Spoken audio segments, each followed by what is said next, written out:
اعوذ باللہ من الشیطان الرجیم بسم اللہ الرحمن الرحیم ودت طائفة من اہل الکتاب لو یضلونکم وما یضلون الا انفسهم وما یشعرون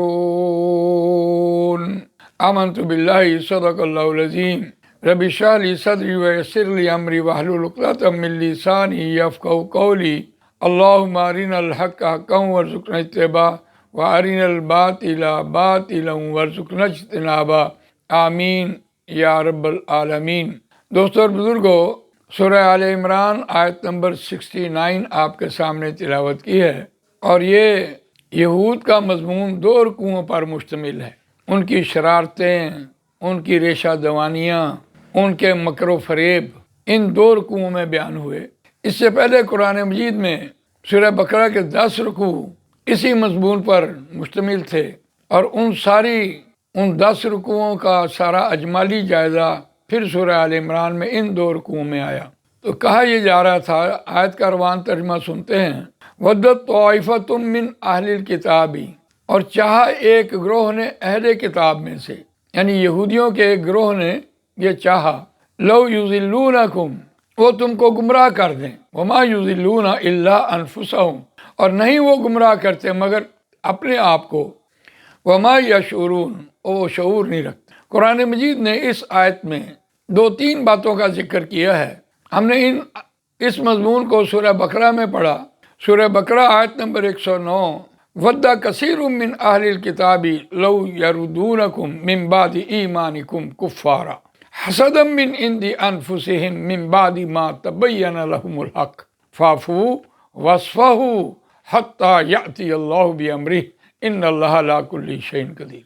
وَدَّ كَثِيرٌ مِّنْ أَهْلِ الْكِتَابِ، اور چاہا بہتوں نے اہل کتاب میں سے کہ وہ تم کو لوٹا دیں تمہارے ایمان لانے کے بعد کفر میں۔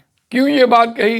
حسدم من عند انفسہم من بعد ما تبین لہم الحق، ان کے جی میں حسد ہے کہ ہماری توریت کو معزول کیا گیا، نبوت بنی اسرائیل سے بنی اسماعیل میں آ گئی، نبی اکرم صلی اللہ علیہ وسلم پر قرآن مکمل ہوا، صحابہ کرام رضوان اللہ تعالی اجمعین کی ایک جماعت بن گئی۔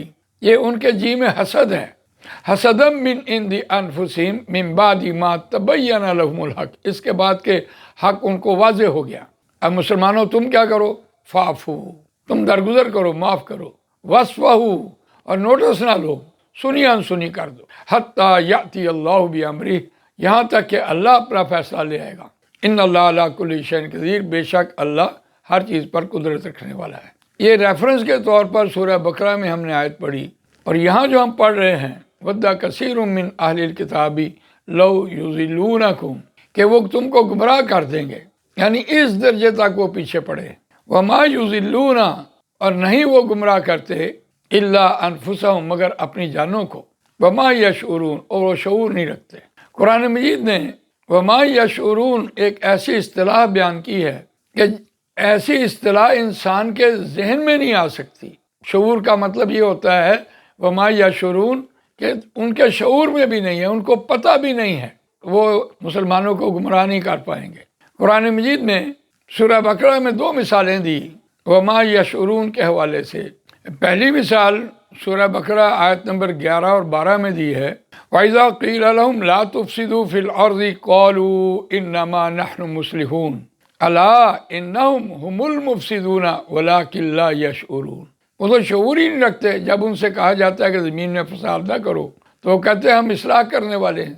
گویا ہر شخص اپنے تئیں اصلاح کرنے والا ہوتا ہے، لیکن دوسرا اس کی غلطی دیکھ کر اس کی اصلاح کر رہا ہوتا ہے، اور جو فساد کر رہا ہوتا ہے اس کو پتہ بھی نہیں ہوتا کہ فساد ہوتا کیا ہے اور کیسے پھیلتا ہے، اس کے شعور میں بھی نہیں یہ بات آتی، اور فساد ہو رہا ہوتا ہے، وہ اپنی طرف سے اصلاح کر رہا ہوتا ہے۔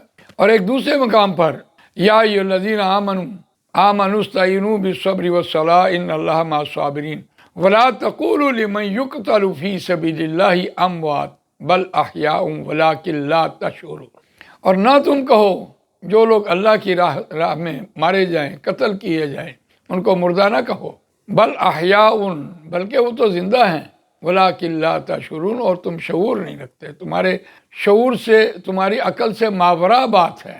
تو قرآن مجید جہاں تشعرون یشعرون کا لفظ لے کے آتا ہے، اس سے مراد یہ ہے کہ انسان کے عقل کے اندر کوئی وہ بات آنی نہیں ہے، اور جو چیز عقل میں آئے اس کے لیے قرآن مجید یعلمون کا لفظ بولتا ہے، اور جو چیز عقل کے اندر آئے اس کا حساب ہے، اور جو چیز عقل سے ماورا اس کو پتہ بھی نہیں ہوتا، اور اس کا کیا حساب۔